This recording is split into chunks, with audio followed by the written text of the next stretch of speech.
ಯಾವಾಗಲೂ ಒಂದೇ ರೀತಿ ಚಿಕನ್ ಸಾರು ಮಾಡೋದಕ್ಕಿಂತ ಈ ರೀತಿ ಒಮ್ಮೆ ಚಿಕನ್ ಸಾರು ಮಾಡಿ ನೋಡಿ. ಒಳ್ಳೆ ಟೇಸ್ಟ್ ಆಗುತ್ತೆ. ಅನ್ನ, ರೊಟ್ಟಿ, ದೋಸೆ ಜೊತೆನೂ ಒಳ್ಳೆ ಕಾಂಬಿನೇಷನ್ ಅಂತಲೇ ಹೇಳ್ಬೋದು. ಈ ಸಾರು ಮಾಡೋಕ್ಕೆ ತೆಂಗಿನಕಾಯಿ ಬೇಕು ಅಂತಲೇ ಇಲ್ಲ, ಹಾಕದೇ ನಮಗೆ ಒಳ್ಳೆ ಟೇಸ್ಟ್ ಕೊಡುತ್ತೆ. ಒಮ್ಮೆ ಮಾಡಿ ನೋಡಿ, ಎಲ್ರಿಗೂ ಇಷ್ಟ ಆಗುತ್ತೆ. ಇವಾಗ ಇದನ್ನು ನಾವು ಹೇಗೆ ಮಾಡೋದು ಅಂತ ಸ್ಟೆಪ್ ಬೈ ಸ್ಟೆಪ್ ನೋಡ್ಕೊಂಡು ಹೋಗುವ. ಇಲ್ಲಿ ನಾನು 2 ಈರುಳ್ಳಿನ ತಗೊಂಡಿದ್ದೀನಿ. ಇವಾಗ ಇದನ್ನು ಸಣ್ಣದಾಗಿ ಕಟ್ ಮಾಡಿ ಇಟ್ಕೊಳ್ಳಿ. ಕಟ್ ಮಾಡಿ ಇಟ್ಕೊಂಡ ನಂತರ ಇಲ್ಲಿ ನೀವು ಇದು ಗ್ರೈಂಡ್ ಮಾಡ್ಕೊಳ್ಳಿಕ್ಕೆ ನಾನು ಇವಾಗ ಕಟ್ ಮಾಡಿ ಇಟ್ಕೊತಾ ಇದ್ದೀನಿ. ಇದರಲ್ಲಿ ಸ್ವಲ್ಪ ಈರುಳ್ಳಿನ ನೀವು ತೆಗೆದಿಟ್ಕೊಳ್ಳಿ. ನಂತರ ಇಲ್ಲಿ ನಾನು 1 ಟೊಮೆಟೊನ ತಗೊಂಡಿದ್ದೀನಿ. ಇಲ್ಲಿ ನಾನು ಚಿಕನ್ ಸಾರಿಗೆ ಟೊಮೆಟೊ ಯಾಕೆ ಹಾಕ್ತಿದ್ದೀನಿ ಅಂದರೆ ನಾನು ಹುಳಿ ಯೂಸ್ ಮಾಡ್ತಾಯಿಲ್ಲ, ಹಾಗಾಗಿ ಟೊಮೆಟೊ ಯೂಸ್ ಮಾಡ್ತಾ ಇದ್ದೀನಿ. ಇವಾಗ ಒಂದು ಪ್ಯಾನ್ ತಗೊಂಡು ಅದಕ್ಕೆ 2 ಸ್ಪೂನು ಎಣ್ಣೆನ ಹಾಕ್ಕೊಳ್ತಾ ಇದ್ದೀನಿ. ಎಣ್ಣೆ ಸ್ವಲ್ಪ ಬಿಸಿ ಆದ ನಂತರ ನಾವು ಆವಾಗಲೇ ಕಟ್ ಮಾಡಿ ಇಟ್ಕೊಂಡಂಥ ಈರುಳ್ಳಿನ ಹಾಕ್ಕೊಂಡು ಇದನ್ನು ಚೆನ್ನಾಗಿ ಫ್ರೈ ಮಾಡ್ಕೋಬೇಕು.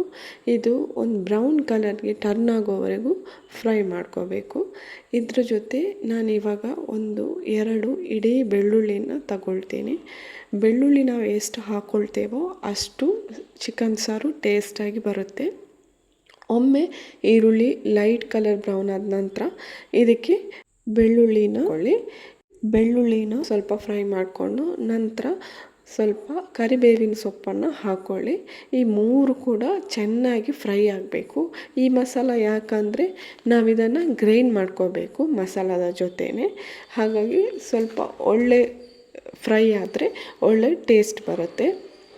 ಇವಾಗ ಇದನ್ನು ಸ್ವಲ್ಪ ಹೊತ್ತು ಫ್ರೈ ಮಾಡ್ಕೊಂಡ ನಂತರ ಇದನ್ನು ನಾನು ಒಂದು ಪ್ಲೇಟ್ಗೆ ಟ್ರಾನ್ಸ್ಫರ್ ಮಾಡ್ಕೋತೀನಿ. ಸ್ವಲ್ಪ ತಣ್ಣಗಾಗಲಿ. ಇದು ಪ್ಲೇಟ್ಗೆ ಟ್ರಾನ್ಸ್ಫರ್ ಮಾಡ್ಕೊಂಡ ನಂತರ ಇದೇ ಬಾಣಲಿಗೆ ನಾನಿವಾಗ ಎಣ್ಣೆ ಹಾಕ್ಕೋತಾ ಇಲ್ಲ, ಯಾಕಂದರೆ ಇದರಲ್ಲಿ ಸ್ವಲ್ಪ ಎಣ್ಣೆ ಉಂಟು. ನಿಮಗೆ ಬೇಕು ಅಂತ ಇದ್ದರೆ ನೀವು ಸ್ವಲ್ಪ ಎಣ್ಣೆ ಹಾಕ್ಕೊಂಡು ಇದಕ್ಕೆ ನಾನು 10ರಿಂದ 15 ಬ್ಯಾಡಗಿ ಮೆಣಸನ್ನು ತಗೊಂಡಿದ್ದೀನಿ.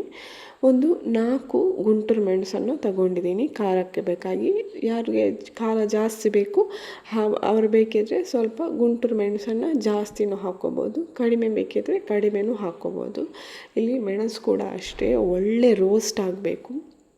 ಇದು ರೋಸ್ಟ್ ಆದ ನಂತರನೇ ನಾವು ಇದಕ್ಕೆ ಕೆಲವು ಮಸಾಲಾನ ಹಾಕ್ಕೋಬೇಕು. ಇವಾಗ ಮೆಣಸು ರೋಸ್ಟ್ ಆಗಿದೆ ಒಳ್ಳೆ. ಇದಕ್ಕೆ ಇವಾಗ ನಾನು 2.5 ಸ್ಪೂನು ಕೊತ್ತಂಬರಿ ಕಾಳನ್ನು ಹಾಕ್ಕೋತಾ ಇದ್ದೀನಿ. ಕೊತ್ತಂಬರಿ ಕಾಳು ಕೂಡ ಅಷ್ಟೇ ಮೆಣಸಿನ ಜೊತೆ ಒಳ್ಳೆ ಫ್ರೈ ಆಗಬೇಕು. ಹಾಗೆ ಇದಕ್ಕೆ 1 ಸ್ಪೂನು ನಾನು ಜೀರಿಗೆಯನ್ನು ಹಾಕ್ಕೊತಾ ಇದ್ದೀನಿ. ಜೀರಿಗೆ ಕೂಡ ಒಳ್ಳೆ ಫ್ರೈ ಆಗಬೇಕು. ಇದು 3 ಮಸಾಲ ಕೂಡ ಒಳ್ಳೆ ಫ್ರೈ ಆಗಬೇಕು. ನಿಮಗೆ ಫ್ರೈ ರೋಸ್ಟ್ ಆದಾಗ ಗೊತ್ತಾಗುತ್ತೆ, ಸ್ವಲ್ಪ ಪರಿಮಳ ಬರುತ್ತೆ. ಇದು ಇಷ್ಟು ರೋಸ್ಟ್ ಆದ ನಂತರ ನಾನಿಲ್ಲಿ 1/2 ಟೇಬಲ್ ಸ್ಪೂನ್ ಮೆಂತ್ಯ ಕಾಳನ್ನು ಹಾಕ್ಕೋತಾ ಇದ್ದೀನಿ. ಮೆಂತ್ಯ ಕಾಳು ಹಾಕಿದ ನಂತರ ನೀವು ತುಂಬ ಫ್ರೈ ಮಾಡ್ಕೋಬೇಕು ಅಂತೇನಿಲ್ಲ, ಜಸ್ಟ್ ಸ್ಟವ್ ಆಫ್ ಮಾಡಿಕೊಂಡ್ರೆ ಸಾಕು. ಅದು ಬಾಣಲೆ ಬಿಸಿಗೆ ಫ್ರೈ ಆಗುತ್ತೆ. ಇವಾಗ ಇದನ್ನು ಕೂಡ ಅಷ್ಟೇ ತಣ್ಣಗಾಗೋಕ್ಕೆ ಬಿಡುವ. ಇಲ್ಲಿ 2 ಮಸಾಲ ಕೂಡ ತಣ್ಣಗೆ ಆದ ನಂತರ ನಾವು ಇದನ್ನು ಇವಾಗ ಗ್ರೈಂಡ್ ಮಾಡ್ಕೋಬೇಕು. ಇವಾಗ ಒಂದು ಮಿಕ್ಸಿ ಜಾರಿಗೆ ನಾವು ಆವಾಗಲೇ ರೋಸ್ಟ್ ಮಾಡಿ ಇಟ್ಕೊಂಡಂಥ ಮೆಣಸು, ಕೊತ್ತಂಬರಿ ಕಾಳು, ಜೀರಿಗೆ ಇದನ್ನೆಲ್ಲ ಹಾಕ್ಕೊಳ್ಳುವ. ಇದು ಹಾಕ್ಕೊಂಡ ನಂತರ ಬೇಕಾದರೆ ನೀವು ಟೊಮೆಟೊ ಯೂಸ್ ಮಾಡಲ್ಲ ಅಂತ ಇದ್ದರೆ ನೀವು ಇಲ್ಲಿ ಹುಳಿ ಕೂಡ ಹಾಕ್ಕೋಬೋದು. ನಾನಿಲ್ಲಿ ಹುಳಿ ಹಾಕ್ಕೊಳ್ಳಲ್ಲ, ಯಾಕಂದ್ರೆ ನಾನು ಟೊಮೆಟೊ ಯೂಸ್ ಮಾಡ್ಕೋತಾ ಇದ್ದೀನಿ. ಹಾಗಾಗಿ ಇವಾಗ ಈ ಮಸಾಲ ಎಲ್ಲ ಹಾಕ್ಕೊಂಡ ನಂತರ ನಾವು ಆವಾಗಲೇ ಫ್ರೈ ಮಾಡಿ ಇಟ್ಕೊಂಡಂಥ ಈರುಳ್ಳಿ, ಬೆಳ್ಳುಳ್ಳಿ ಮತ್ತು ಕರಿಬೇವಿನ ಸೊಪ್ಪನ್ನು ಫ್ರೈ ಮಾಡಿ ಇಟ್ಕೊಂಡಿರ್ತೀವಲ್ಲ ಅದನ್ನು ಕೂಡ ಇದಕ್ಕೆ ಹಾಕ್ಕೊಂಡು ಗ್ರೈಂಡ್ ಮಾಡಿಕೊಳ್ಳುವ. ಇಲ್ಲಿ ಒಳ್ಳೆ ಗ್ರೈಂಡ್ ಆಗಬೇಕು, ತರಿಯಾಗಿರಬಾರ್ದು ಮಸಾಲ, ಆ ಥರ ಗ್ರೈಂಡ್ ಮಾಡ್ಕೋಬೇಕು. ಇವಾಗ ಇದಕ್ಕೆ ಎಷ್ಟು ನೀರು ಬೇಕೋ ಅಷ್ಟು ನೀರನ್ನು ಹಾಕ್ಕೊಂಡು ಗ್ರೈಂಡ್ ಮಾಡ್ಕೊಳ್ಳಿ. ಗ್ರೈಂಡ್ ಆಗೋಕ್ಕೆ ಎಷ್ಟು ನೀರು ಬೇಕೋ ಅಷ್ಟು ನೀರನ್ನು ಹಾಕ್ಕೊಂಡು ಚೆನ್ನಾಗಿ ಗ್ರೈಂಡ್ ಮಾಡ್ಕೊಳ್ಳಿ. ಇವಾಗ ನಾನಿಲ್ಲಿ ಗ್ರೈಂಡ್ ಮಾಡ್ಕೋತಾ ಇದ್ದೀನಿ, ನೋಡ್ಬೋದು. ಇವಾಗ ಮಸಾಲ ರೆಡಿಯಾಗಿದೆ. ಈ ಥರ ಗ್ರೈಂಡ್ ಆಗಬೇಕು, ಈ ಥರ ಪೇಸ್ಟ್ ಬರಬೇಕು, ತರಿಯಾಗಿರಬಾರ್ದು. ನಿಮಗೆ ತರಿಯಾಗಿ ಬಂತು ಅಂತ ಇದ್ದರೆ ಸ್ವಲ್ಪ ನೀರು ಹಾಕ್ಕೊಂಡು ಇನ್ನೂ ಗ್ರೈಂಡ್ ಮಾಡ್ಕೊಳ್ಳಿ. ಇವಾಗ ಒಂದು ಬಾಣಲೆನ ತಗೊಂಡು ಇದಕ್ಕೆ ನಾನು 2 ಸ್ಪೂನು ಎಣ್ಣೆನ ಹಾಕ್ಕೋತಾ ಇದ್ದೀನಿ.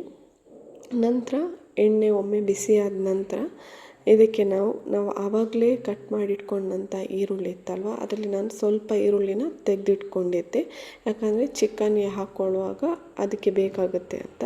ಇವಾಗ ನಾನು ಆ ಈರುಳ್ಳಿನ ಹಾಕ್ಕೊಂಡು ಸ್ವಲ್ಪ ಫ್ರೈ ಮಾಡ್ಕೊತಾ ಇದ್ದೀನಿ. ಇದು ಫ್ರೈ ಆದ ನಂತರ ನಾವು ಆವಾಗಲೇ ಕಟ್ ಮಾಡಿ ಇಟ್ಕೊಂಡಿದ್ದ ಟೊಮೆಟೊ ಇತ್ತಲ್ಲ, ಅದನ್ನು ಕೂಡ ಇದಕ್ಕೆ ಹಾಕ್ಕೋತಾ ಇದ್ದೀನಿ. ಇದು ಸ್ವಲ್ಪ ಲೈಟಲ್ಲಿ ಫ್ರೈ ಆದ ನಂತರ ನಾನಿಲ್ಲಿ ಆವಾಗಲೇ ಚಿಕನನ್ನು ತೊಳೆದು ರೆಡಿ ಮಾಡಿ ಇಟ್ಕೊಂಡಿದ್ದೀನಿ. ಸೊ ಆ ಚಿಕನನ್ನು ಇದಕ್ಕೆ ಹಾಕ್ಕೊಳ್ಳಿ. ಇಲ್ಲಿ ನಾನು ಬ್ರಾಯ್ಲರ್ ಚಿಕನನ್ನು ಯೂಸ್ ಮಾಡ್ತಾ ಇದ್ದೀನಿ, ಹಾಗಾಗಿ ಇದು ಬೇಯಲಿಕ್ಕೆ ತುಂಬ ಟೈಮ್ ಬೇಕು ಅಂತ ಇಲ್ಲ. ಹಾಗಾಗಿ ನಾನಿಲ್ಲಿ ತುಂಬ ಹೊತ್ತು ಇದನ್ನು ಬೇಯಿಸಲ್ಲ, ಒಂದು 5 ನಿಮಿಷ ಬೇಯಿಸಿದರೆ ಸಾಕಾಗುತ್ತೆ, ಯಾಕಂದರೆ ಮತ್ತೆ ಮಸಾಲದಲ್ಲಿ ಬೇಯುತ್ತೆ. ನೀವೇನಾದರೂ ಟೈಸನ್ ಕೋಳಿ ಏನಾದರೂ ಯೂಸ್ ಮಾಡೋದು ಅಂತಿದ್ರೆ ಅದನ್ನು ತುಂಬ ಹೊತ್ತು ಬೇಯಲಿಕ್ಕೆ ಬಿಡಿ, ಇಲ್ಲದಿದ್ದರೆ ಕುಕ್ಕರಲ್ಲಿ ಬೇಯಿಸಿಡಿ. ಇವಾಗ ಇದಕ್ಕೆ ನಾನು ಉಪ್ಪು ಹಾಕ್ಕೊಳ್ತಾ ಇದ್ದೀನಿ. ಇಲ್ಲಿ ಉಪ್ಪು ನಿಮಗೆ ಎಷ್ಟು ಬೇಕೋ ಅಷ್ಟೇ ಹಾಕ್ಕೊಳ್ಳಿ, ಜಾಸ್ತಿ ಹಾಕ್ಕೊಳ್ಳಿಕ್ಕೆ ಹೋಗಬೇಡಿ. ಒಂದು ವೇಳೆ ಕಡಿಮೆ ಆದರೂ ನೀವು ಮತ್ತೆ ಬೇಕಾದರೆ ಮಸಾಲ ಹಾಕ್ಕೊಳ್ಳುವಾಗ ಉಪ್ಪು ಹಾಕ್ಕೋಬೋದು.